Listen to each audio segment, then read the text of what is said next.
احمدک حمد الحامدین واشکرک شکر الشاکرین واللہم صلی وسلم علی نبیک نبی النبیین ورسول المرسلین سید الاولین والآخرین وعلی آلہ واصحابہ نجوم الہدایت ومقدات الیقین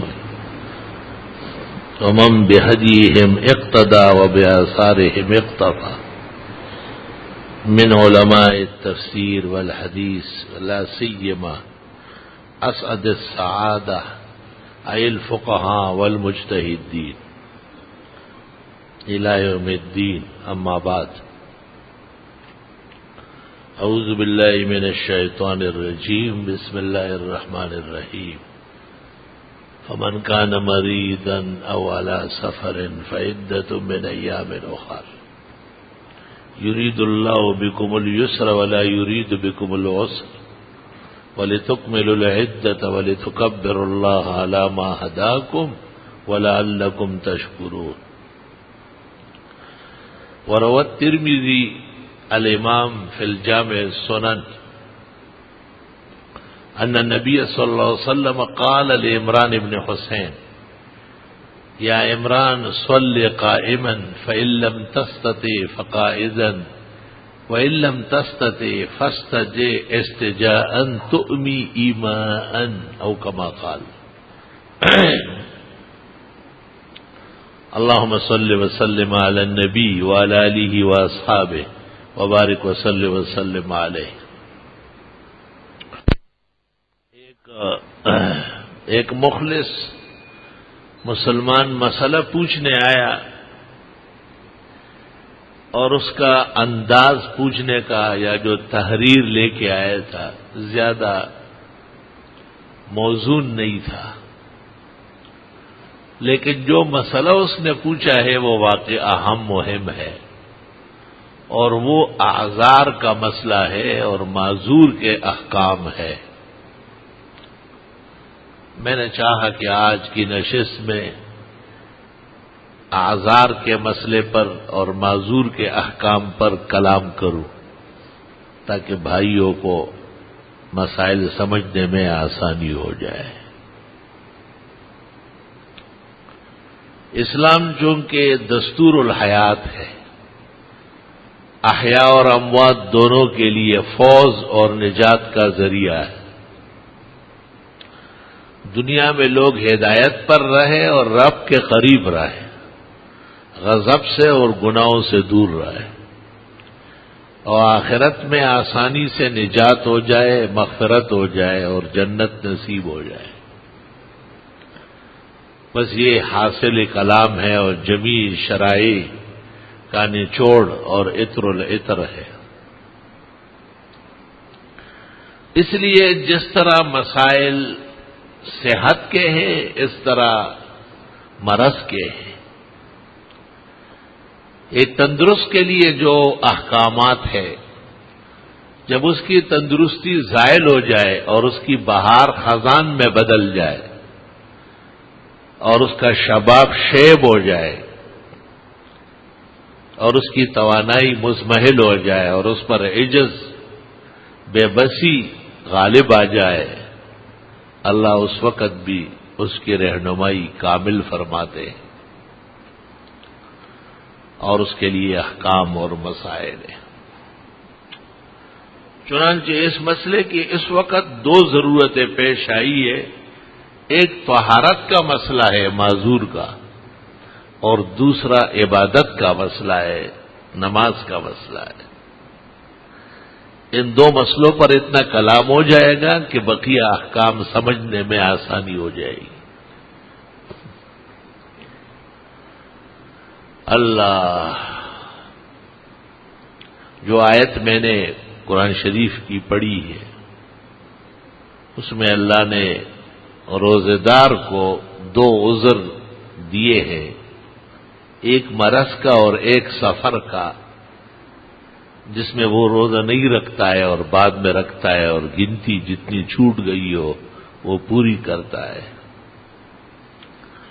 اور اللہ نے کہا مقصد تو آسانیاں دینا ہے، تنگ کرنا نہیں ہے، اور اس حالت میں بھی تمہاری رہنمائی ہو رہی ہے، اللہ کا شکر کرو کہ بغیر رہنمائی کے کبھی بھی نہیں چھوڑے گئے۔ علماء نے عجیب بات لکھی ہے کہ ایک طرف اگر کوئی روزہ نہ رکھے اور کوئی وجہ نہیں ہے تو حدیث شریف ترمذی میں ہے کہ بعد میں اگر زندگی بھر بھی رکھے اللہ اس سے راضی نہیں ہوگا۔ اتنی بڑی قانون شکنی اور توہین اس نے شریعت کی ہے۔ مسلمان ہو کر، عاقل بالغ ہو کر فرض روزہ کیوں نہیں رکھا؟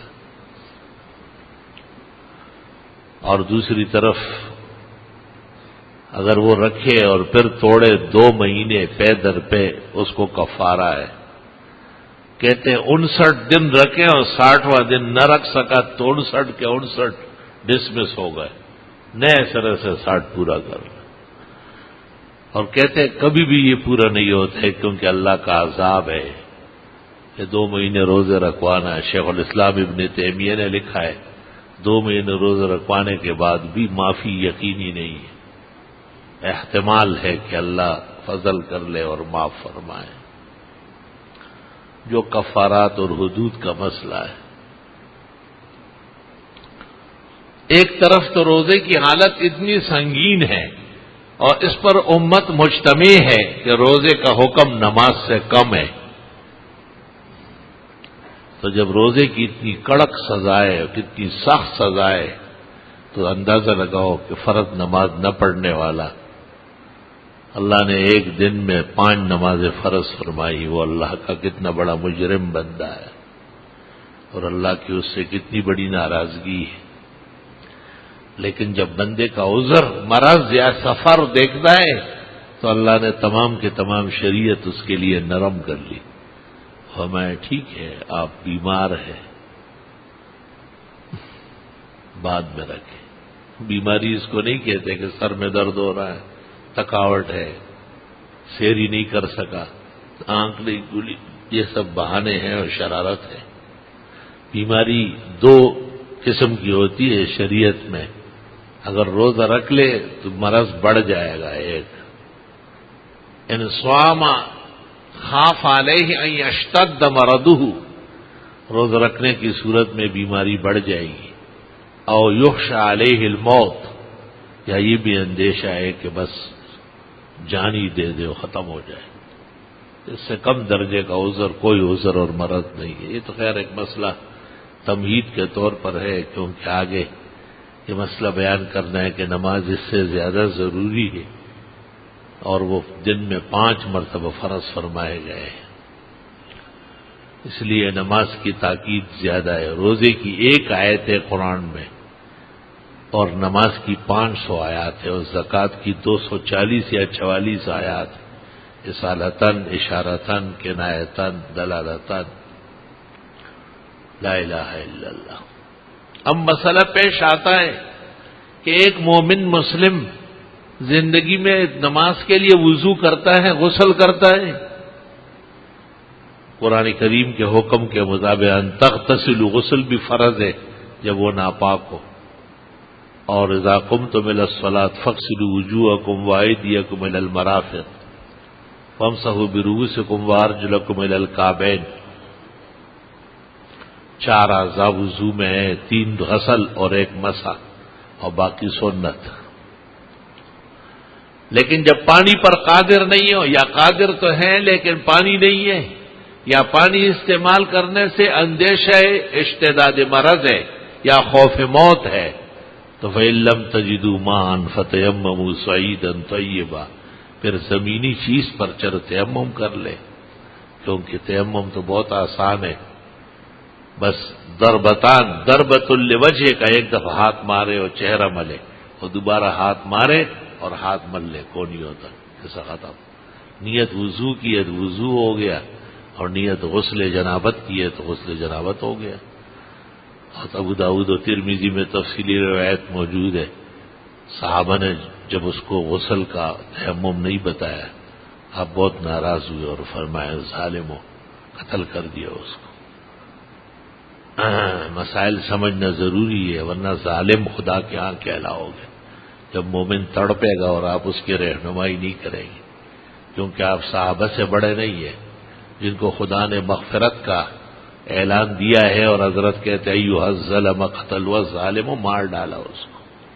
بتا دیتے نا کہ یہی تیمم جو وضو کے لیے ہے غسل کے لیے بھی ہے۔ اللہ توبہ توبہ توبہ، تیمم میں اصل نیت ہے، اور پھر مٹی کی چیز پر ہاتھ مارنے۔ مٹی کی چیزیں فقہ حنفی میں 3 ہیں، ایک تراب ہے مٹی، دوسرا حجر ہے پتھر، اور تیسرا رمل ہے ریت۔ ان 3 چیزوں پر تیمم بلا خطر اور بلا ضرر کے درست اور صحیح ہے۔ ریت آپ رکھ لیں اپنے پاس، اور کپڑے میں بندھا ہوا ہے، اور آپ نے جب اس کو ہاتھ مارے تو گرد اٹھ رہا ہے، جائز ہے۔ پتھر آپ نے باندھا ہے، نہیں ہوگا کیونکہ وہ کھولنا پڑے گا۔ مٹی آپ نے باندھی ہے، لیکن جب آپ اس کو ہاتھ مار رہے ہیں کپڑے کو، اس سے مٹی باہر آ رہی ہے تو تیمم جائز ہے، ورنہ جائز نہیں۔ درست بات یہ ہے کہ پھر ڈھیلا رکھا جائے، پتھر رکھا جائے، پاک صاف، بغیر شک شبہ کے۔ یہاں تک فقہا کہتے ہیں کہ اگر کسی جگہ پیشاب کیا گیا اور سوکھ گیا، دھوپ لگ گئی، الارض اذا یبست طہرت، ابو داؤد ترمذی، زمین جب پاک ہو، سوکھ گئی، پاک ہو گئی تو نماز پڑھ سکتے ہیں، لیکن تیمم نہیں کر سکتے اس جگہ۔ تیمم کے لیے بہت زیادہ پاکی چاہیے، فقہ میں یہ فرق لکھا ہے۔ اور تیمم تو بتیمم اے نوا قربتن و طہارتن۔ پھر تیمم 2 طرح ہوتا ہے، بعض چیزیں ایسی ہیں کہ جو بغیر وضو کے جائز نہیں ہے، جیسے نماز، سجدہ، اور بعض چیزیں ایسی ہے کہ جائز تو ہے، جیسے تلاوت، ذکر، دعا، مسجد داخل ہونا، بزرگوں سے ہاتھ ملانا، لیکن باوضو رہنا اچھا ہے۔ ایک کو تیمم میں ضرورت کہتے ہیں اور دوسرے کو تیمم میں قربت کہتے ہیں، دونوں کا طریقہ ایک ہی ہے کہ بس آپ ضربتان، ایک ضرب زمین پہ مارے اور چہرہ مل لے، اور دوسرا مارے اور ہاتھ مل لے، پاک صاف ہو گئے۔ اللہ، اب بعض اوقات یہ ہوتا ہے کہ ایک آدمی یہ مسئلہ پوچھتا ہے کہ بھئی میرے ریاض جاری رہتے ہیں، یا پیشاب کے قطرے آتے ہیں، یا اور بھی انسان کے جسم میں، یہ بہاریں اور یہ شباب تو ہمیشہ نہیں ہوتا، عنقریب اس میں خزان شروع ہو جاتا ہے، اور پتجھڑ کی طرف جیسے پتے گرتے ہیں اور ٹہنیاں ننگی ہو جاتی ہے، اس طرح آدمی سے بھی بالکل بقول افغانی زبان کے ڈنگر بن جاتا ہے، ڈنگر کھڈنگر رہ جاتا ہے۔ ہوش و حواس و تاب و تواں داغ جا چکے، اب ہم بھی جانے والے ہیں، سامان تو گیا۔ عقل مندوں نے کہا ہے کہ آدمی سفر پر روانہ ہوتا ہے، کہتے یہ میرا بستر لے جاؤ، یہ میرا پلنگ پہنچا دو، یہ میرے گھر کی کرسیاں وہاں لے جاؤ، یہ صوفہ لے جاؤ، یہ کرو وہ کرو، یہ کرو وہ کرو۔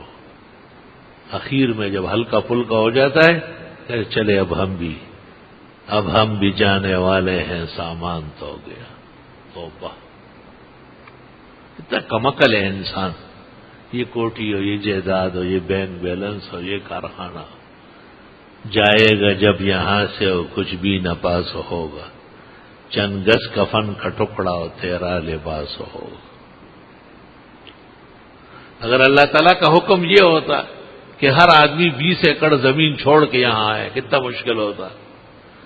اگر اللہ تعالیٰ کا حکم یہ ہوتا کہ 2 بنگلے اور بیٹے اور بیٹی کو دے کے آنا، تو لو انسان سے ایک اور بدترین حیوان بن جاتا۔ لیکن اللہ تعالیٰ نے یہ کہا ہے کہ نہیں، بس ایمان لے کے آؤ اور اچھے اعمال کا ذخیرہ لے کے آؤ۔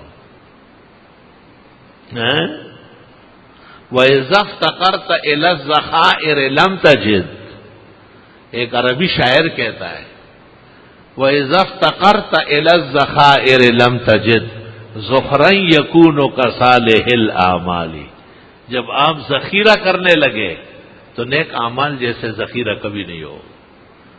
اسی سے وہاں گھر بنتا ہے، ویسے سے محل تیار ہوتا ہے، اسی سے اللہ جنت نصیب فرماتے ہیں۔ ان الذین آمنوا وعملوا الصالحات کانت لهم جنات الفردوس نزلا خالدین فیہا لا یبغون عنہا حوالا۔ اب ایک وقت انسان پر ایسا آتا ہے کہ وہ طہارت میں نہیں رہ سکتا ہے، توبہ توبہ توبہ، اور طہارت تو جسم سے پیشاب نہ نکلے، بے وقت پاخانہ نہ نکلے، ریاح نہ نکلے، حنفیہ کے نزدیک کسی بھی حصے سے جسم کے خون نہ نکلے، بہے نہیں، تو طہارت رہے گی۔ اور اگر پیشاب کا قطرہ آیا یا ہوا نکلی یا خون بہہ گیا یا اور نجاست ٹپکی یا بہی یا چلکی تو طہارت نہیں رہے گی۔ اس پر تو اجماع امت ہے، لا صلاۃ الا بالطہور، بغیر طہارت کے نماز نہیں ہوتی۔ اب یہ کہ ایک مومن مسلم ہوش و حواس میں دیکھتا بالتا ہے، لیکن وہ اپنے جسم پر کنٹرول نہیں رکھتا، کہتے یہ دوسروں کو چلاتا ہے اور دور سے سنتا ہے اور مشکل حل کرتا ہے، اور شرم نہیں آتی، بدعتی، اس کو شرم نہیں آتی، آدمی اپنے اوپر قابو نہیں پاتا ہے۔ لا الہ، ایک بڑے بہادر عالم کو میں نے دیکھا تھا، وہ اجلاس تھا بڑا زبردست، اس میں وہ بیٹھے تھے اور غمگین بیٹھے تھے۔ میں نے اچانک وہاں کے میزبانوں کو کہا کہ قریب میں کوئی طہارت خانہ نہیں ہے؟ انہوں نے کہا بالکل یہ، میں قریب ہوں۔ میں نے کہا حضرت، انہوں نے کہا کیسے معلوم ہوا؟ میں نے کہا آپ تشریف لائے۔ وہ مجھ سے ایسے گپ شپ میں کہہ رہے تھے قیامت کے دن اللہ سے یہ شکایت کروں گا کہ اور چیزوں میں اتنا بڑا ایمان دیا تھا اور صحت نہیں دی تھی، گھنٹے کے اندر اندر ایک دفعہ اٹھ کے جانا پڑتا اور زار و قطار رو، ایسے تھر تھر تھر آنسو بہنے لگے۔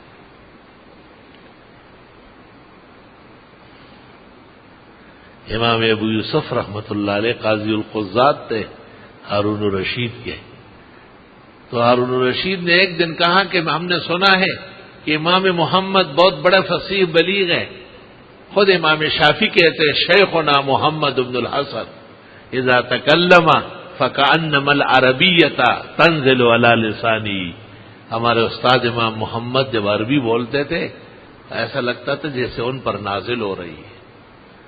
تو ہارون رشید نے کہا وہ مصروف آدمی ہے، چھوڑو۔ بادشاہ کو کہا، بادشاہ نے کہا نہیں، ان کی مجلس سننی ہے، ان کے علوم سے متمتع ہونا ہے۔ امام ابو یوسف کا مقصد یہ تھا کہ یہ نہ آئے، درباروں میں علماء ضائع ہو جاتے، باہر رہے اور قیمتی کتابیں لے کے، کہ 400 کے قریب کتابیں امام محمد نے لکھی، سلف کے اندر ان سے بڑا مصنف نہیں ہے۔ اور یہ راستہ امام ابو یوسف کا کہ امام محمد کو شاہی امور میں الجھانا نہیں چاہتے تھے، لیکن جب بادشاہ نے بہت اصرار کیا تو امام ابو یوسف نے کہا کہ ان کو پیشاب کی بیماری، جو شوگر والے ہوتے ہیں ان کو بھی پیشاب زیادہ آتا ہے، لیکن اس میں میری ایک بحث ہے، وہ یہ کہ شوگر والے ذرا پانی پر کنٹرول کر لے سب صحیح ہو۔ ہمارے ایک ساتھی ہے، وہ 1 گھنٹے میں 6 مرتبہ پیشاب کرتا ہے، لیکن جیسے ہی پانی دیکھتا ہے لپکتا ہے اس کی طرف۔ تو میں ان سے کہتا ہوں ٹھیک ہے، ڈاکٹر لوگ کہتے ہیں کہ پانی زیادہ پیے، لیکن پھر بھی اتنا جتنا ہمارا مثانہ برداشت کر سکے۔ اللہ نے ہر چیز میں ایک حد رکھی ہے۔ خیر، تو بادشاہ نے کہا یہ کون سی مشکل ہے؟ وزیر کو کہا ادھر ہی طہارت خانہ بناؤ، اور راتوں رات طہارت خانہ تیار ہو گیا۔ امام ابو یوسف کو صبح اطلاع کر دی گئی، دربار کے اندر شاہی طہارت خانہ تیار ہو۔ امام ابو یوسف سمجھ گئے، انہوں نے امام محمد کو کہا بادشاہ ضد کر رہا ہے، آپ کو بلا رہا ہے، آ جاؤ، لیکن جب میں تمہیں اشارہ کروں تو بھاگو وہاں سے۔ ٹھیک ہے۔ اصل میں امام ابو یوسف اور امام محمد امام ابو حنیفہ سے پڑھتے رہے۔ لیکن جب امام ابو حنیفہ کا وصال کا وقت آیا تو امام محمد نے ایک کتاب کا ذکر کیا کہ وہ تو رہ رہی ہے، تو آپ نے کہا ابو یوسف سے پوری کرو. ہاں، یہ اصل بات ہے. تو امام ابو حنیفہ کے انتقال کے بعد امام محمد نے وہ کتاب امام ابو یوسف سے پوری کی. دیکھیے کوثری کی کتاب بلوغ الامانی فی سیرت الامام محمد بن الحسن الشیبانی. اس لیے احترام بہت کرتے تھے کہ میرے ساتھی بھی ہے، میرے استاد بھی. چنانچہ امام محمد دربار میں آئے اور اس طرف امام ابو یوسف بیٹھ گئے، شاہی مسند بن گیا قاضی القضات، درمیان میں بادشاہ بیٹھ گئے اور یہاں امام محمد کے لیے نشست سجائی گئی. اور امام محمد کی باتیں سننے کے لیے بادشاہ نے جھان جمع کیا تھا. اور امام محمد نے کلام کا آغاز کر لیا. وہ ایسا کلام تھا جیسے یاقوت و مرجان لال جواہر بکھیرتے ہو بالکل. بادشاہ نے کہا کہ سطح الارض پر ایسا عالم نہیں دیکھا گیا. امام ابو یوسف نے ٹیک لگایا، اچانک ایسے کیا کہ اٹھو. تو امام محمد اٹھے اور مسانے پہ ہاتھ رکھا تو بادشاہ آگے آگے بھاگا کہ یہ حضرت ادھر تمہارا کھانا ہے. یہ ہے.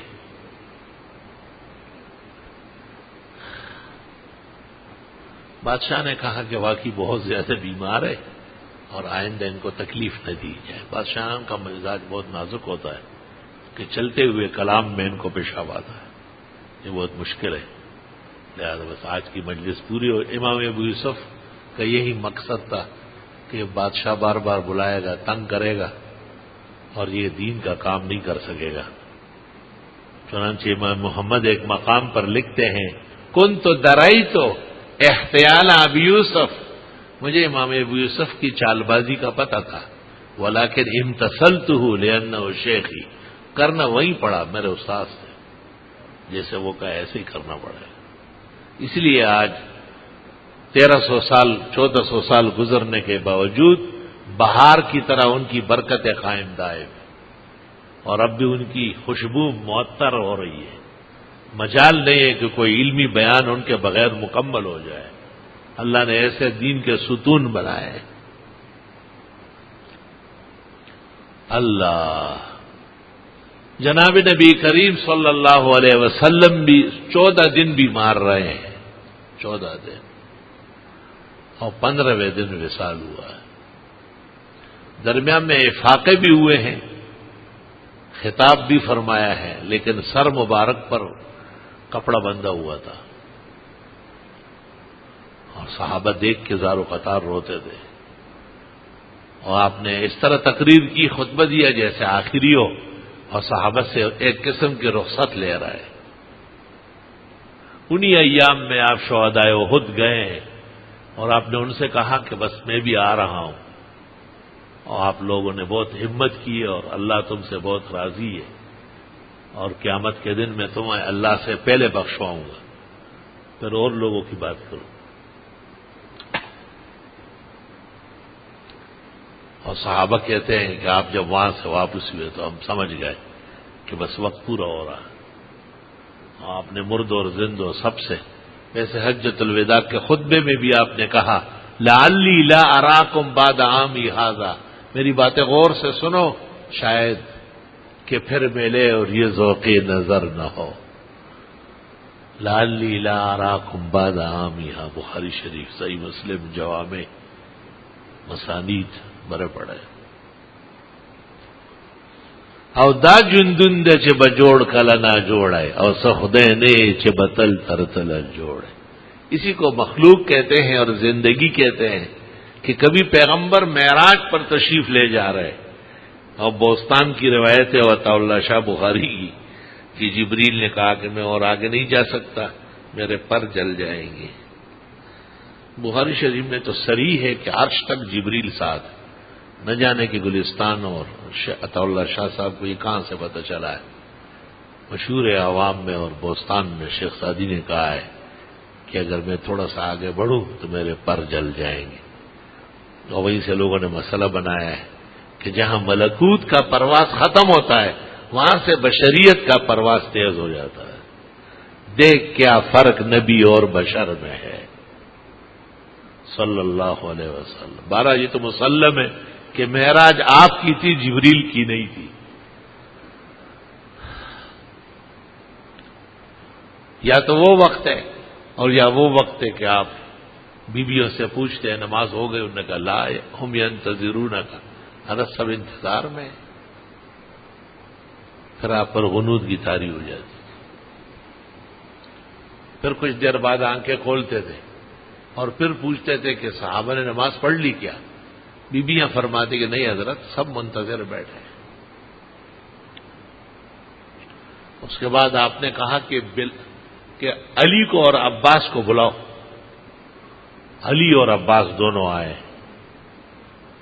اور آپ نے ٹب میں نہایا، بیویوں نے پانی ڈالا، کپڑے بدل لیے آپ نے، اور اس کے بعد آپ نے ایک دائیں ہاتھ عباس پہ کیونکہ وہ چچا ہے اور بڑے، اور بائیں ہاتھ علی پہ جو وہ چھوٹے ہیں اور داماد ہیں. یہ بھی فرق ہے، جو آداب دیکھو ذرا. آج لوگ دائیں بائیں نہیں سمجھتے، بالکل عیسائی ہو یہودیوں کی طرح دائیں بائیں سے غافل ہو گئے.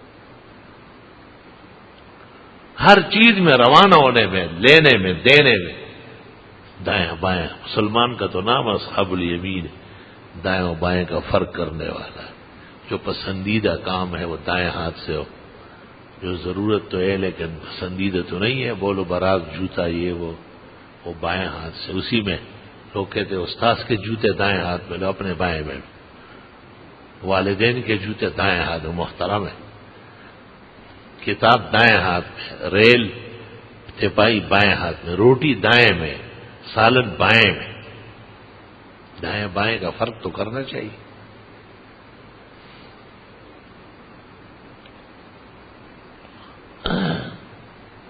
میں نے ایک جگہ مسئلہ بیان کیا کہ جب آپ خیر یا فقیر کو بھیک دیتے ہیں تو دائیں ہاتھ سے، اس کو بھی کہے کہ دائیں ہاتھ. اگر دائیں نہیں ہے، کٹا ہوا ہے، مفلوج ہے، مقطوع ہے تو عذر ہے. الضیاء المانوی شرح المقدمۃ الغزنوی میں عذر کے وقت پر بائیں دائیں کے حکم میں. تو ایک بڑے عالم کو میں نے دیکھا، وہ لوگوں سے کہتے تھے اچھا تو بڑا مشکل ہو گیا، بڑا مشکل ہو گیا. میں نے ایک طالب علم کے میں نے کہا دیکھو نام آسمان تک پہنچا ہے، جہل کتنا غالب ہے. میں نے طالب علم سے پوچھا کہ وہ حدیث سناؤ جس میں آتا ہے کہ 7 آدمی عرش کے نیچے ہوں گے، بخاری شریف. تو اس طالب نے کہا کہ وہ بادشاہ عادل اور وہ نوجوان اور وہ شخص جس کا تعلق مسجد سے ہو اور وہ جو گناہوں سے بچنے کے لیے خاتون کے ساتھ بھی ملوث نہ ہو. گنتے گنتے گنتے 2 آدمی وہ جو اللہ کے لیے محبت کرے اور وہ جو اللہ کو اکیلے یاد کرے، آنسو بہے، اور 7واں وہ جو دائیں ہاتھ سے دے اور بائیں کو پتہ بھی. میں نے کہا یہ مولوی صاحب کو سناؤ، یہ عالمی دین صاحب شیخ المشائخ کو سنائیے. بخاری کی حدیث انفق یمینہ حتی لا تعلم شمالہ. دعوت پتہ نشتا خبر تم رگٹے گھٹے گئی جان لوے پیر گڑی. شرم تم کو مگر نہیں آتی. جب تمہیں دائیں بائیں کا پتہ نہیں تو تیرے مریدوں کا کیا حال ہوگا؟ وہ بھی دجل میں مبتلا رہیں گے. جب منبع خیر کا گمراہ اور بے دین ہے تو خیر بہے گی کہاں سے؟ برتن پلید ہے تو جو کھائیں گے سارا کھانا پلید ہوگا. وہ ایک آدمی نے کہا نا کہ جھینگا حرام ہے، تو پھر یہ کہا کہ اس طرح حرام نہیں ہے، جس توے میں آپ نے پکایا ہے کڑائی میں وہ بھی پلید ہے، اس کو پہلے 7 مرتبہ دھو لو اور 8ویں مرتبہ مانجو مٹی یا آگ سے، تب اس میں پکائیں گے اور ہم کھائیں گے، ورنہ یہ جتنا آپ پکائیں گے سب پلید ہوگا. اور مثال دے دی کہ شراب کی بوتل میں آپ پانی پلائیں گے تو ہم پیئیں گے کیا؟ شراب تو نجس ہے، اس میں جو برتن میں پانی آپ ڈالیں گے، دودھ ڈالیں گے، سب ناپاک ہو جائے گا. ایسے ایسے بنیادی مسائل سے آج امت بے خبر ہے. اللہ، پھر بہت سارے مسائل ہوں گے کہ بھئی ایک دکاندار گوشت بیچتا ہے، دل گردے، اور ساتھ وہ جانوروں کے کپورے بھی پکاتا ہے. اس کو آپ سمجھا دیں کہ حرام قطعی ہے، ہر حلال جانور میں 7 چیزیں. جب وہ نہ سمجھے تو پھر بائیکاٹ کرنا فرض ہوگا. مسلمانوں سے کہیں گے کہ اس سے سودا نہ لینا، اس کے ہاں پکا ہوا گوشت جو جائز ہے وہ بھی حرام نہ جائز. حرام خور، سری حرام خور، حرام چور.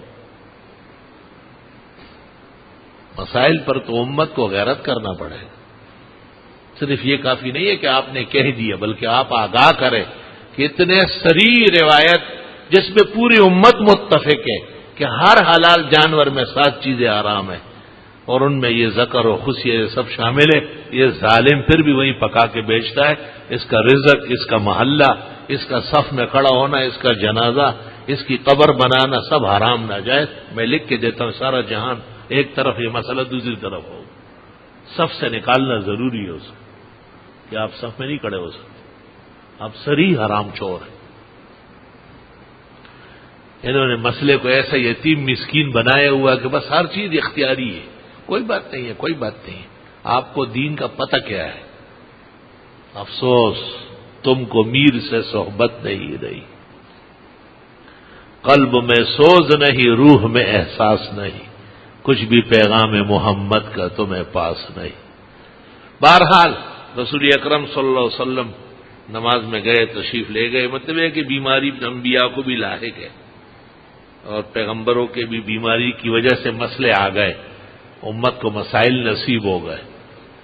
اس لیے پیغمبر کو بھوک لگتی ہے تو اس کے مسائل آ گئے، پیاس لگ گئی تو پانی پینے کے آداب مسئلے آ گئے، شادی ہو گئی، بچے ہو گئے، رہے مرے تو اس کے مسائل. پوری شریعت انبیاء کی زندگی، خاص کر ختم المرسلین صلی اللہ علیہ وسلم کی زندگی مبارک. اللہ. اب سوال یہ کہ ایک آدمی ہے اور اس کو عذر پیش آتا ہے، خواہ وہ ریاح کی شکل میں ہے یا پیشاب کے قطروں کی شکل میں ہے یا اور جسم کے کسی حصے سے نجس چیز نکلتی ہے، تو باتیں میری ایسی ہوتی ہے کہ وہ لمبی ہو جاتی ہے، بچوں کے بچے دے. کوشش کرتا ہوں کہ جو مسئلہ مقصود ہو وہ رہ نہ جائے، اور وہ مسئلہ یہ ہے کہ معذور کے مسائل ہے. تو یہ معذور اس سے اب پتہ کرنا پڑے گا کہ بھئی یہ جو تم کو ریاح آتے ہیں یا پیشاب کے قطرے آتے ہیں یا خاتون ہے اور اس کا استحاضہ ہے، حیض بگڑ جاتا ہے تو اس سے بیماری بن جاتی ہے، پھر خون ٹپکتا رہتا ہے. اس کے دن ون نہیں ہوتے، بیماری مہینے بھی ہو سکتی ہے اور سال بھی ہو سکتی ہے.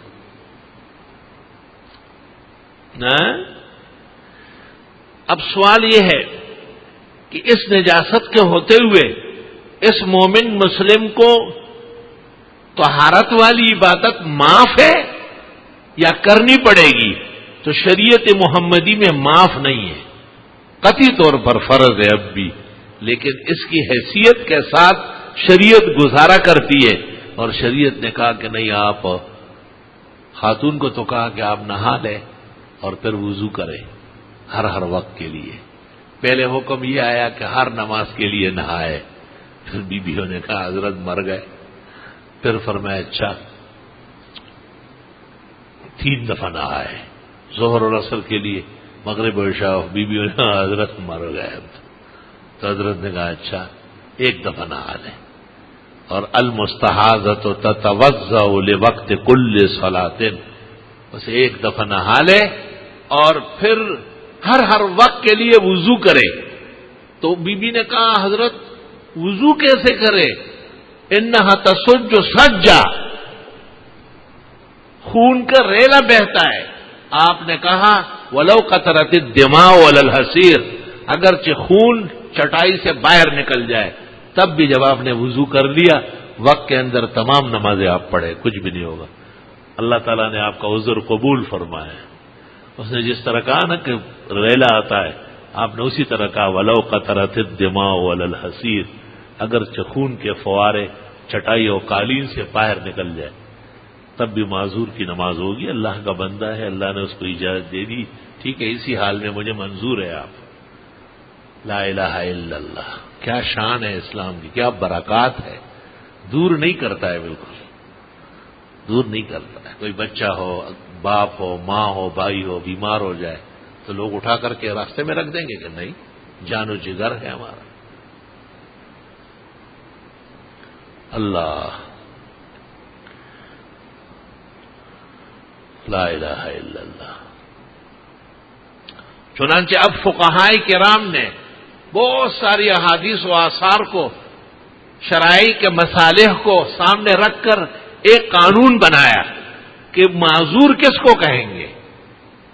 تو فرمایا کہ معذور اس کو کہتے ہیں کہ 4 رکعت نماز کا وقت اس پر نہیں گزرتا مگر وہ عذر پیش آتا ہے۔ 4 رکعت نماز کا وقت، اس دوران اس کو پتہ چلتا ہے کہ ریاح نکل جائے گی، قطرہ آ ہی جائے گا، دوسری نجاست خارج ہو جائے گی، اور اس کے پہلے کہہ دیے کہ آپ گھر پڑھیں، مسجد آنے سے تکلیف ہوتی ہے، جماعت سے اپنی پڑھ لے مگر پاک صاف پڑھ لے۔ جب یہ سب باتیں ختم ہو گئی، اس کے باوجود بھی تو فرمایا کہ جب آپ پر 4 رکعت نماز کا وقت نہیں گزرتا مگر وہ عذر پیش آتا ہے تو انت معذور عند الشرع، آپ شریعت میں معذور ہیں، اور معذور 5 اوقات کے لیے 5 دفعہ وضو کرے، اور ہر وضو پر وقت جب تک باقی ہے یہ پاک صاف سمجھا جائے گا، اگر خون بہتا رہے، ریاح چلتا رہے، پیشاب کے قطرے گرتے رہے، پاخانے کے رشاش ٹپکتے رہے، جہاں جہاں اس کو اندیشہ ہو کہ یہاں پر نجاست کے قطرے آئے ہیں، نماز کے لیے وہ دھو لے 3 دفعہ اور نچوڑے، اللہ اس کو اجر دے گا، پریشان ہے۔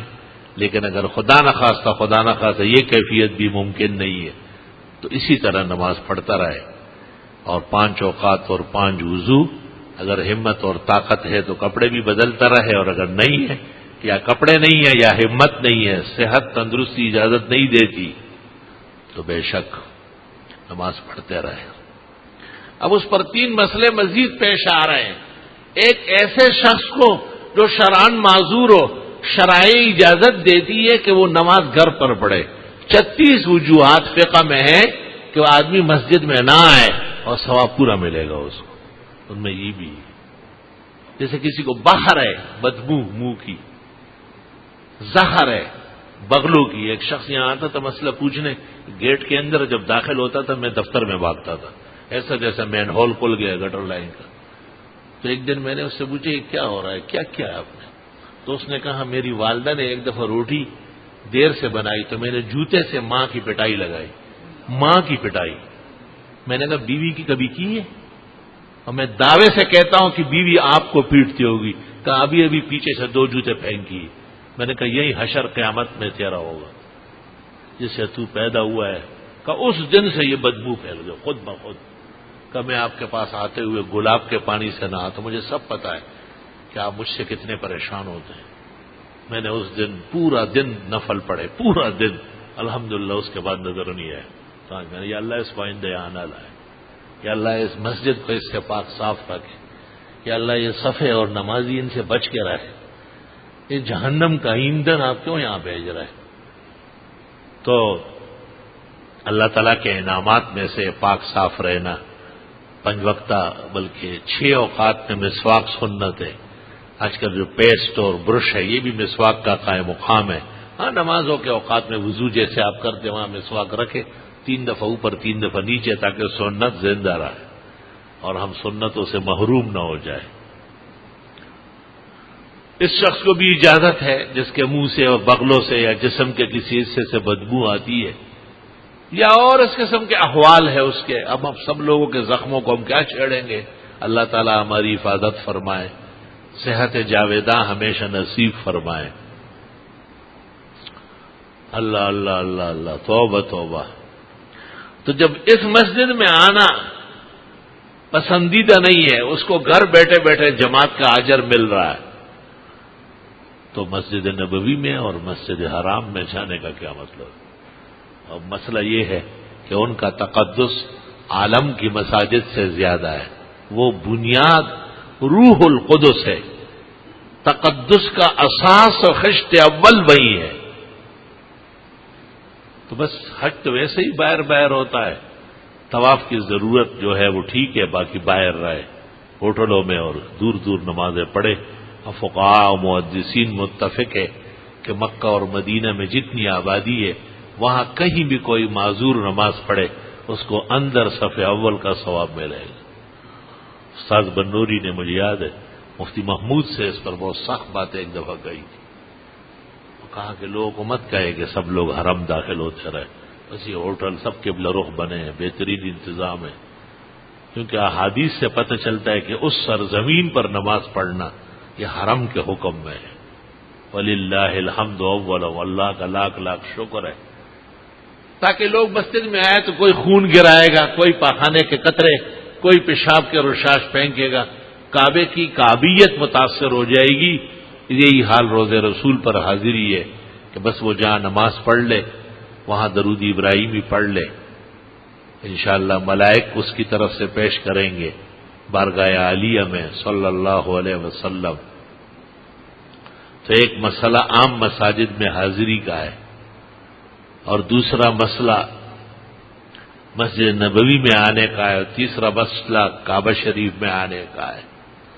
تو اس پر فقہاء کا اتفاق ہے کہ جس شخص کی نجاست جاری ہے اور شریعت نے اس کو معاف فرما دیا وہ جماعت میں نہ آئے. اس کے لیے اجازت ہے کہ مسجد سے باہر پلر کے ساتھ اقتدا کر لے. درست اور صحیح. حضرت اقدس مولانا انور شاہ صاحب نے لکھا ہے کہ صحابہ کرام حفاظت کے لیے دور دور کھڑے ہو کے اقتدا فرماتے تھے. اور اتصال صفوف جو ہے یہ نص سے ثابت نہیں ہے، اجتہادی مسئلہ ہے، سخت ضرورت کی وجہ سے معاف ہو جاتے. ایک نوجوان یہاں محلے میں بڑا بیمار رہا ہے اور بعد میں اس کو ایسی تکلیف سے دور کرنے کے لیے اس کا جو معتاد راستہ تھا بولو براستہ وہ ختم کر دیا گیا اور جسم کے کسی اور حصے سے وقتاً فوقتاً پیشاب پاخانہ آتا ہے. اب وہ تبلیغ میں جا رہا تھا تو میں نے اس سے کہا تبلیغی تو مسجدوں میں رہتے ہیں، آپ کہاں رہیں گے؟ بہرحال اس کے شوق اور ذوق سے بھی بہت متاثر تھا لیکن دعا بھی کی ان کے لیے. میں نے کہا جب آپ کو اندازہ ہو تو فوراً باہر نکلے اور صاف ستھرا ہو کر کے پھر اندر آ جائے. کسی کو یہ کہہ دینا بھی بہت مشکل ہے کہ آپ یہ کام نہ کریں وہ نہ کرے. مسئلے ہم اس طرح سمجھا دیتے ہیں کہ وہ خود سوچ لے اور خود باز آ جائے. توبہ توبہ. امید ہے کہ ان مسائل سے آپ سمجھ گئے ہوں گے. ایک عذر سمجھ گئے ہوں گے اور دوسرا یہ کہ معذور شرعی 5 اوقات اور 5 دفعہ تازہ وضو، کپڑے بدلنا یا اس جگہ کو دھو لینا اختیار میں. ایک دفعہ جب ایک وقت کے لیے وضو کر لیا وہ تو فرض ہے اور غسل افضل ہے. وہ وقت جب تک باقی ہے یہ پاک صاف سمجھا جائے گا. اگرچہ خون رس رہا ہو، قطرے ابل رہے ہو، نجاست آ رہی ہو، اللہ تعالیٰ نے اس کو یہ عفو دیا ہے، رخصت دی ہے. لیکن وہ امام نہیں بنے گا، وہ اگلی صفوں میں نہ آئے، وہ معذورین کی جگہوں میں رہے. کیونکہ حدیث شریف میں ہے کہ جو پیاز لہسن کھائے، علماء نے اس پر مولی وغیرہ بھی قیاس کیا ہے، وہ مسجد میں نہ آئے. تو علماء کہتے ہیں اس وقت جب یہ نہیں آئے گا حدیث کے حکم کے مطابق، کیونکہ اس سے ملائک کو اور نمازیوں کو تکلیف پہنچے گی، تو گھر بیٹھے یا باہر پڑھ کر کے بھی اس کو اللہ جماعت کا ثواب دے گا. اس میخانے کا محروم بھی محروم نہیں. یہ اللہ کا لاکھ لاکھ شکر کرم و احسان.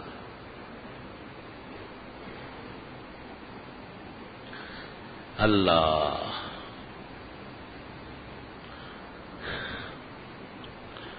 اگر کسی نے تیمم کیا ہے تو تیمم ابتداءً ضرورت ہے اور بعد میں مطلق طہارت ہے، وہ امامت کر سکتا ہے. اگر امام بیمار ہو گیا تو بیٹھ جائے، قوم پیچھے کھڑی رہے. آخری نماز نبی کی اس طرح ہوئی.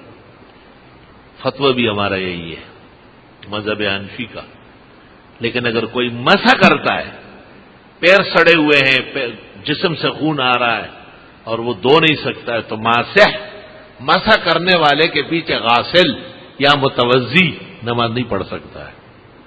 ایک آدمی اس طرح مسح کرتا تھا اور امامت کرتا تھا، دعا مانگی، جان چھوٹی، میں نے کہا اللہ اس کی امامت ختم کر، لوگوں کی نمازیں خراب ہو رہی ہے، وہ کہتے ہو جاتی ہے، کوئی فرق نہیں پڑا۔ ہمارا ایک ساتھی تھا، وہ ایک نماز 3 جگہ پڑھاتا تھا، ایک جگہ 3 بجے ظہر، ایک بجے 1 بجے، ایک جگہ 1:30 بجے۔ تو میں نے کہا یہ کہنے لگا ہو جاتی ہے، وہ بھی مسلمان ہے۔ میں نے وہ تو مسلمان ہے، گناہگار آپ ہوں گے، ایک نماز 3 جگہ پڑھا رہا ہے۔ جہان عجیب احمقوں کا گھر ہے، بالکل شودوں کا منبع ہے۔ میں نے کہا کتاب دکھاتا ہوں، مجھے کہا آپ میری امامتوں کے ساتھ حسد کرتے ہیں، اور میں ایک وقت میں 3 تنخواہیں لیتا ہوں۔ میں نے کہا تنخواہ نہیں لیتے ہو، جہنم کے آنکھ کے ٹکڑے لے رہا۔ قیامت کے دن یہ مقتدی آپ کی رہنمائی میں جنت جائیں گے، اور وہاں کہا جائے گا نمازیں ہی نہیں ہوئی، کیونکہ ایک جگہ امامت کے بعد دوسری جگہ اور تیسری جگہ آپ نفل پڑھ رہے ہیں، اور نفل والے کے پیچھے فرض نہیں ہوتے، امامت کیسے ہو؟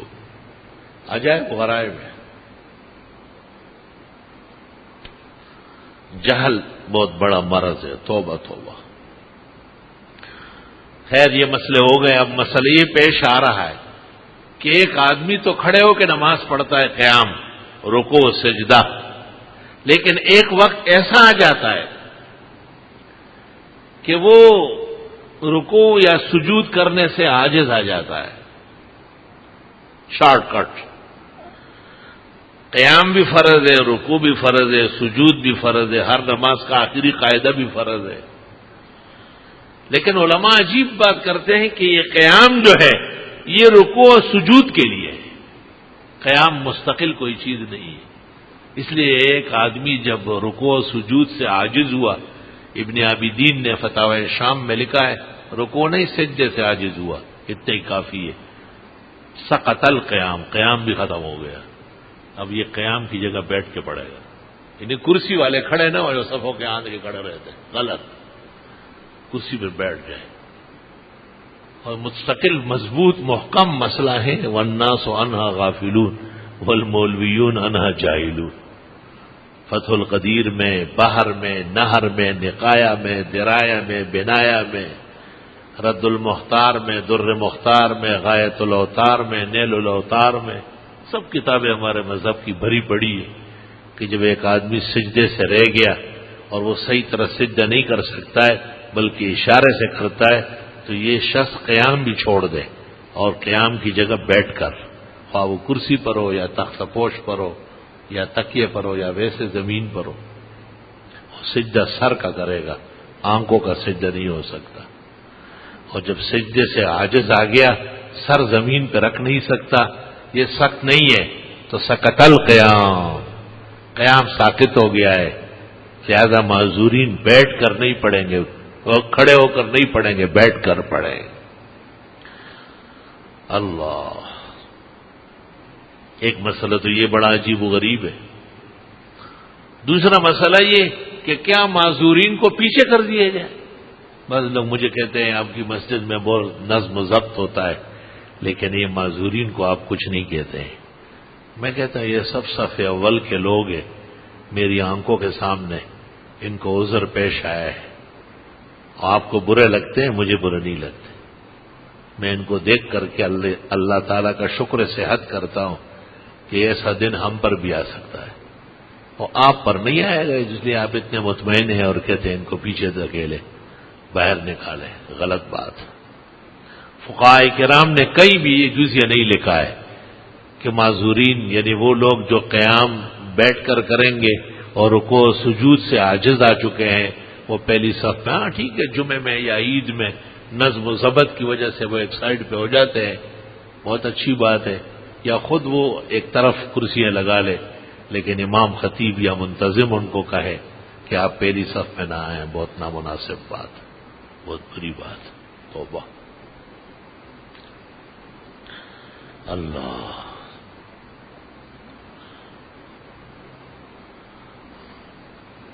اب ایک مسئلہ اور سن لو، وہ یہ کہ لوگ کیا کرتے ہیں، بعض مسجدوں میں میز رکھے ہوئے ہیں معذورین فوجیوں کے لیے۔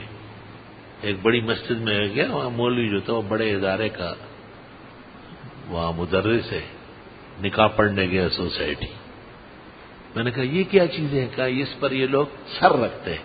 میں سر رکھنا تو نہیں ہے، سر یوں کرنا ہے رکوع ہے اور یہ سجدہ ہے، رکھنا وکھنا نہیں ہے. اگر رکھنا تھا تو اتنے زمین پہ رکھے. تو انہوں نے کہا جی یہ تو کئی مہینوں سے. میں نے کہا اب جب قاری صاحب آ جائے، وہ بنوری ٹاؤن میں استاد ہے، ان سے کل ٹپا لگوا کے مجھے شام کو میں واپس آتا ہوں. وہ بنوری ٹاؤن گیا، انہوں نے کہا میز ہٹاؤ. میز ہٹاؤ، ہمیں کیوں بدنام کروا رہا؟ اگلے دن پتہ چلا تمام میز ہٹا لیے گئے. ایک بہت بڑے عالم سے ملنے گئے، انہوں نے کہا بیٹے تکیہ لاؤ. میں نے پوچھا خیر؟ کہا سجدہ. میں نے کہا ناجائز، یوں رکو اور یہ تکیہ وکیہ نہیں کریں گے. اگر تکیہ بازی ہوتی تو پھر نیچے جاؤ. فتاوی شام میں لکھا ہے کہ سر کے لیے کوئی چیز رکھنا حرام ناجائز. 199 صفحہ کتاب المریض. حرام، مکروہ، تحریمی. یہ شک پیدا کرتا ہے کہ یہ سجدہ کر سکتا ہے اور فراڈ کھیل رہا ہے. تو آپ میز پہ کر رہے اور تکیے پہ کر رہے تو جائے زمین پہ صحیح سجدہ کرے. یہ اتنے مسائل کو کیوں پریشان کیا ہے آپ نے؟ اور جب آپ زمین سے عاجز آ گئے اور آپ صحت کمزور ہونے اور بیماری کے غلبے کی وجہ سے سر سجدہ نہیں کر سکتے زمین پر، تو نہ آپ تکیے پر سجدہ کریں گے اور نہ میز پہ کریں گے. بس رکوع کے لیے تھوڑا اشارہ ہے اور سجدے کے لیے اس سے زیادہ ہے. فقہاء کا اتفاق ہے خدا نخواستہ اگر دونوں ایک جیسے ہوئے تو نماز باطل، غلط ہو گئی. رکوع اور سجدے کا فرق ہر حال میں کرنا پڑے گا، قطعی فرق ہے. اور سر کے لیے کوئی تکیہ یا میز یا کوئی چیز اٹھانا تاکہ اس پر سر رکھ لے، یہ حرام، مکروہ، تحریمی لکھا ہے، گناہ کبیرہ لکھا ہے. اس سے باز آ جائے. بس مسئلہ معلوم نہیں تھا، اللہ معاف کرے. اب مسئلہ معلوم ہوا، آئندہ احتیاط فرمائیں. بہرحال یہ چند مسائل معذورین کے تھے، اہم مہم. پھر آپ کبھی اور کوئی مسئلہ ہو تو کاغذ لکھیں، کبھی جمعے کے سوال جواب میں جواب دوں گا، ورنہ اگلی جمعرات کو دوں گا. الحمدللہ رب العالمین. نستغفرک اللہم ونسألک السلام والعافیہ. اللہم انا نسألک العفو والعافیہ فی الدنیا والآخرہ. اللہم انا نعوذ بک من جمیع المحن والفتن ما ظہر منہا وما بطن. اللہ تمام بیماریوں سے صحت شفا عطا فرما. خدا ہمارے تمام بیمار مسلمانوں کو، وہ مرد ہے یا عورت، اقامہ میں ہے یا سفر میں، گھروں میں ہے یا اسپتال میں، ملک میں ہے یا بیرونی دنیا میں، اللہ ان سب کو افاقہ، صحت، شفا، تندرستی، سلامتی نصیب فرما.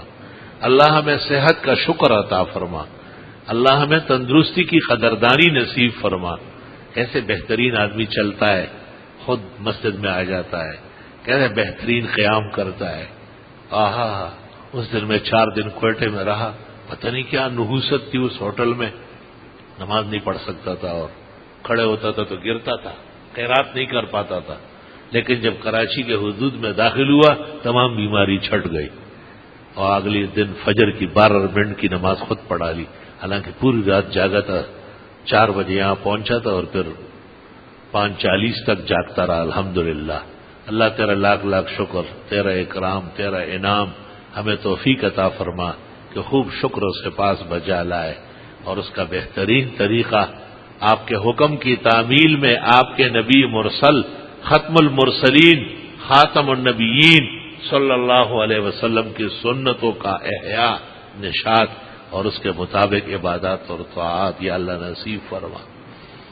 اللہ پورے عالم کے مسلمانوں کو صحت دے، شفا دے، تندرستی دے. اللہ جو جس گھٹن میں مبتلا ہے، ابھی ایک نوجوان آیا، اس نے کہا میرا نکاح ہے لیکن بہت تنگی ہے. آئے ہائے، کاش میں لینڈ لارڈ ہوتا، کاش میرے کئی کارخانے اور وہ ہوتے اور آج میں اس کو 10 لاکھ روپے پکڑوا دیتا کہ بیٹے یہ لے جاؤ اور اللہ آپ کی شادی اور نکاح. ایسا کہہ رہا تھا کہ بس پوچھئے نہیں. اف، کیسے لوگوں کے ہاں سختی ہے اور رحم نہیں ہے، احسان نہیں. اس کو میں نے کہا کہ قرآن کریم میں یہ وظیفہ ہے کہ جو بہت زیادہ استغفار کرے گا اللہ اس کو باغات دے گا، جنتیں دے گا، نہریں جاری کرے گا، مال دے گا، بیٹے دے گا. تو یہ وظیفہ تو اللہ نے خود دیا ہے. ہمیں اور آپ کی قدر کرنا چاہیے اور عمل کرنا چاہیے. باقی صبح و شام 10 مرتبہ اللہم انی اعوذ بک من الہم والحزن واعوذ بک من العجز والکسل واعوذ بک من الجبن والبخل وَأَعُوذُ بِكَ مِنْ غَلَبَةِ الدَّيْنِ وَقَهْرِ الرِّجَالِ پڑھ لیا جائے. یہی الفاظ ابو داؤد کتاب الصلاۃ کے آخری دعا، اس کے بعد کتاب الزکوٰۃ شروع ہوتی ہے. یہی الفاظ مجرد ہے، یہی الفاظ شفا ہے، اور یہ صبح و شام پڑھ لے بغیر ناغے کے. وظیفہ اس کو کہتے کہ جان جائے، کچھ بھی ہو جائے لیکن ناغہ نہیں ہونے دے. لا الہ الا اللہ. انشاءاللہ چند دن نہیں گزرے ہوں گے کہ جو تنگی آج محسوس ہو رہی ہے، جو غربت اور افلاس کے تپیڑے آج لگ رہے ہیں، 10 دن پورا ہونے کے بعد انشاءاللہ اللہ اپنے خیر کے خزائن کے، برکات کے، خوشیوں کے، عزت کے، احترام کے، حفاظت و نصرت کے دروازے کھول دے گا. وَلِلَّهِ الْحَمْدُ أَوَّلًا وَآخِرًا. کہ اللہ مسلمانوں کو حلال رزق وسیع عطا فرما. ہمارے اس بھائی اور دوست کو جو اپنے مذہبی رہنما سمجھ کر اور بڑی پیاری آنکھوں سے اور بڑی معصومانہ اداؤں سے ڈر ڈر کر آ کے اپنا عذر بیان کیا اور بتایا کہ میرا نکاح ہے، اور جس ظالم سے پیسے لینے تھے ایک پائی بھی نہیں دی. اوہ خدایا تو عرش کا مالک، خزانوں کا مالک، اللہ ایسے ہمارے بھائیوں کی پریشانیاں دور فرما، اور خدایا ان کو یہ تنگی اور نہ دے، اور اللہ یہ تنگی کی زہر دور کر لے، اور اللہ وسیع رزق، غنائے حلال، مال سلیمان اور ذوالقرنین ہمارے مسلمانوں کو نصیب فرمائے. مدرسے اور مسجد خود کفیل بنائے، دین پر خرچ کرنے والوں کی خوب مدد و نصرت فرمائے. سبحان اللہ و بحمدہ سبحان اللہ العظیم. استغفر اللہ الذی لا الہ الا هو الحی القیوم واتوب الیہ. استغفر اللہ ربی من کل ذنب واتوب الیہ. استغفر اللہ الذی لا الہ الا هو الحی القیوم واتوب الیہ. فقلت استغفروا ربکم انہ کان غفارا. اے استغفار کرو نہ گناہ معاف ہو جائیں گے. یعنی رکاوٹ گناہ ہے. جب گناہ معاف ہوں گے تو فائدہ کیا ہوگا؟ یرسل السماء علیکم مدرارا. آسمان سے رحمت کی بارش ہو جائے گی.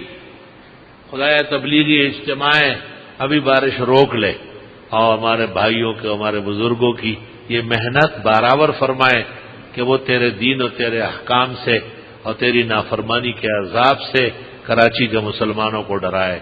اور اللہ تبلیغی اجتماع کو سرسبز و شاداب فرما. اللہ تبلیغی آن بان کو قائم دائم فرما. تبلیغی بزرگ بھائی مسلمان اجتماع، ان کی خدمات، آنے جانے والے سب کی حفاظت فرما. اللہ پورے عالم میں ان کے راستے ہموار فرما. اللہ تبلیغی برکات، تبلیغی خیر و حسنات، تبلیغی آہ و بکا اور فریاد عرش سے فرش تک ہموار فرما. مسلمانوں کے دل و جان میں، ایمان و اعمال میں اس کی قدر پیدا فرما، احترام پیدا فرما، اور تبلیغ کو اپنا کام سمجھنے کی توفیق عطا فرما. رب کریم استغفار کی توفیق عطا فرما. یرسل السماء علیکم مدرارا ویمددکم باموال وبنین.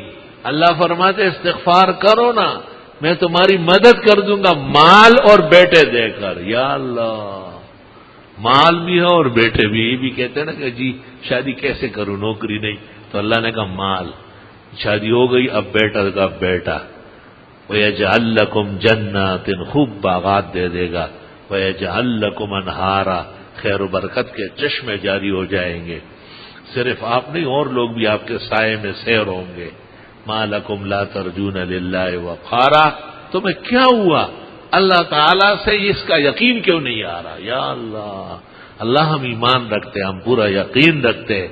ہمارے جس بھائی نے تر آنکھوں سے مجھ سے فریاد کی ہے، اللہ اس کا نکاح اور خوشی بھی خیر سے تکمیل تک پہنچا، اور اس معصوم اور نوجوان کی معصومانہ ادائیں اپنی بارگاہ میں قبول فرما، اور تھوڑے سے استغفار پر اور یہاں آمد پر اس کی زیادہ مدد فرما. اور اللہ جس ظالم نے اس کا حق روکا ہے اس کا دل نرم فرما، اور خدایا اس کی تمام پریشانیاں دور فرما، اور اس کو خوشیاں نصیب فرما. اور خوشیوں میں جو غربت اور افلاس کی کڑواہٹ ہے، اللہ وسعت مال و وسعت رزق سے یہ شیرین فرما، دلکش فرما، دل ربا فرما، پر لذت اور حلاوت فرما.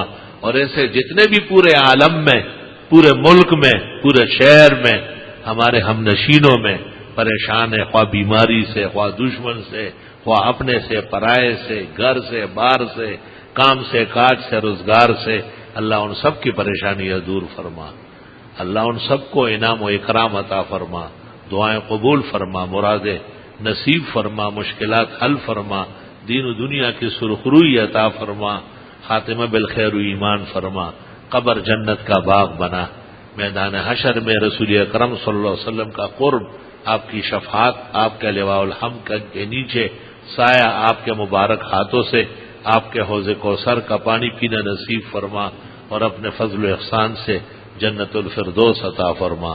ربنا تقبل منا انك انت السميع العليم وتب علينا انك انت التواب الرحيم فالله خير حافظا وهو ارحم الراحمين ما شاء الله لا قوة الا بالله فالله خير حافظا وهو ارحم الراحمين سبحان ربك رب العزة عما يصفون وسلام على المرسلين والحمد لله رب العالمين وصلى الله تعالى